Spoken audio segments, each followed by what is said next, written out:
Deutsche Welle, que es como el canal del Estado en Alemania, lo que para nosotros sería como venezolana de televisión en su versión germana, nos presenta el documental titulado Crisis en Venezuela, la eterna lucha de Maduro por el poder. Este documental comienza con la invasión de Rusia a Ucrania, porque ya sabemos que nada puede pasar sin que los rusos y los gringos intervengan. Y nos muestran una delegación estadounidense reuniéndose con Nicolás Maduro de manera secreta. En este primer corte nos muestran al primer entrevistado, Rafael Ramírez, expresidente de PDVSA, y a John Bolton, ex consejero de Seguridad Nacional del presidente de USA. Vaya cast. En esta primera parte debo decir que la narrativa es contradictoria entre nombrar con grandilocuencia la presidencia de este ser o tratar con objetividad los hechos. Se nos van agregando otros narradores como Guaidó, quien fue el presidente interino de Venezuela, hasta Luis Ortega, fiscal general. Y aunque muestra nuestro aislamiento del mundo y solo queda como aliados a Rusia, China e Irán, terminan este primer bloque con un lema que no sé cómo calificarlo. O sea, si se cae, se levanta de nuevo. Los documentales escogen una línea y esta pareciera una crítica al régimen. Pero con estas frases, no lo sé. Califíquenla ustedes. En un segundo bloque hacen un homenaje a la Venezuela próspera con tomas a la que fue una Venezuela abundante. Pero de verdad van a usar un corrido mexicano. Ojo, señores documentalistas. México no tiene nada que ver con nuestra cultura y mucho menos con nuestra música. Lo primero que se me pasó por la cabeza es que Europa y Estados Unidos nos han metido siempre a todos los habla hispana en un mismo saco, sin hacer diferencias. Esto es racismo e ignorancia nivel leyenda. Después de este peculiar momento musical, aparece William Brownfield, ex embajador de Estados Unidos en Venezuela entre el 2004 y el 2007. Y también se explica la importancia y el nivel de producción de petróleo y lo rico que éramos debido a ello. Pero se les olvidó, aunque sea, hacer un paseíto por la cantidad de otras virtudes que poseemos en oro, bauxita y cualquier otro tipo de minerales, en turismo, etc. Y aunque se concentraran en nuestra mayor virtud, nuestras reservas petroleras, ya era una Venezuela dividida en cuanto a riqueza se refiere. Solo unos pocos disfrutaban de todo aquello. Y aquí es donde empieza la explicación de cómo llegó la revolución. Entran imágenes de Chávez y a partir de aquí me perdí. Es la premisa de lo que les dije anteriormente. La música melancólica, o sea, más apropiada para una telenovela que para este contexto. Las imágenes de Chávez mostrándolo como el gran transformador del país. Vaya si lo cambió. El verdadero plot twist llega cuando vemos a su fiel escudero Nicolás Maduro a su lado. Dejan claro quién fue uno de los más leales seguidores, Rafael Ramírez, a quien colocó como presidente de PDVSA. ¡Ey! Este es el mismo que está ahora hablando en contra en este documental. Y justo cuando piensas que las cosas no pueden ser más absurdas, nos cuentan cómo los millones de dólares del petróleo financiaron la educación para niños pobres y viviendas dignas para millones de familias. ¿Perdón? O sea, estamos viendo el mismo país. Christopher Figuera aparece para explicar el origen y la preparación de Maduro. Nos dicen que trabajó en Metro de Caracas para luego soltarnos que eso es un mito. Es decir, una construcción de personaje para hacerlo ver como un presidente obrero. Pero he de acotar que un mito es una historia ficticia. Mito sería que fuera astronauta, pero que fue chofer de Metrobús es tan cierto como la inflación en Venezuela. O como se diría en palabras de Metro, un operador de Metrobús. Y aquí una vez más usando imágenes que no corresponden, en vez de hacer una toma de Metrobús para dejar claro al mundo a qué se refieren, pues colocan una toma que se debe haber hecho en algún momento que Maduro, ya siendo presidente, manejaba un autobús de estos largos, que seguro fue una campaña y ya. Avanzamos y vemos a un Chávez deteriorado cuando hace un llamado al pueblo para que elijan a Maduro como presidente. De las pocas cosas que agradecí fue verle la cara de incomodidad a Rafael Ramírez en estas imágenes. Y no sé si fue actuado, pero también el rostro de incredulidad de Maduro. En el cine se dice que una imagen vale más que 1000 palabras y pese a la narración, esta imagen específica lo fue todo. Mi peor crítica es al musicalizador. Yo hubiese puesto tensión, incomodidad, terror, pero nostalgia otra vez.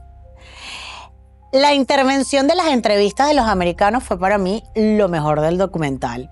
Más claros, con credibilidad, objetivos. Por fin algo de la premisa.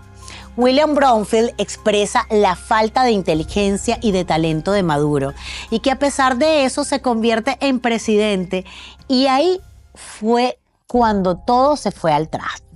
Aquí hay otro momento bueno. Figuera explica que Maduro fue el alumno más aventajado del régimen cubano y su admiración hacia Fidel Castro y cómo aplica todas las estrategias comunistas y de tortura. Detallazo. Figuera explica que fue el director del SEBIN, el Servicio Bolivariano de Inteligencia, y explica que Nicolás la usa como una policía particular y la compara con la Gestapo de Adolfo Hitler. Figuera confiesa cómo habían los recursos para infiltrar una persona por cada opositor e informar en tiempo real de cada uno de sus movimientos. El director de millones de torturas, de detenciones sin sentido y un sinfín de violaciones a los derechos humanos. Por otro lado, Rafael Ramírez cuenta que habían dado la orden para meterlo preso, porque era una figura de competencia para Maduro. Y de hecho podía sustituirlo. Y Maduro, comenzó a insultarlo. Contó cómo le quitaron todo. Y aunque yo puedo entender que es de humanos recapacitar, en su narrativa nunca estuvo que el que se junta con esta gente y trabaja hombro a hombro no puede salir ileso. Y pareciera que ahora es una víctima. Y el discurso es que Maduro destruyó el país y el sueño de todos, refiriéndose a la época de Chávez. ¿Cuáles todos? Yo nunca soñé con este país en el que se convirtió, y esto empezó desde Chávez, no antes, ni de un poquito para acá, o simplemente es que cuando ya no estás siendo privilegiado, entonces sí te sientes indignado. Lo mismo ocurre con Luis Ortega, quien también habla de cómo hizo frente a Maduro, olvidando convenientemente su papel durante los años más oscuros del chavismo, cuando actuaba como fiscal general. ¿De verdad quieren que creamos que fueron valientes disidentes? Y más allá de lo que ella diga, los que guionizaron este documental no investigaron lo suficiente sobre su pasado. ¿Quién fue esta mujer en el periodo de Chávez? Y que cuando ordenaba cualquier atrocidad, ella simplemente decía amén. Uno de los momentos más interesantes del documental es cuando John Bolton hace referencia a un episodio de Star Wars.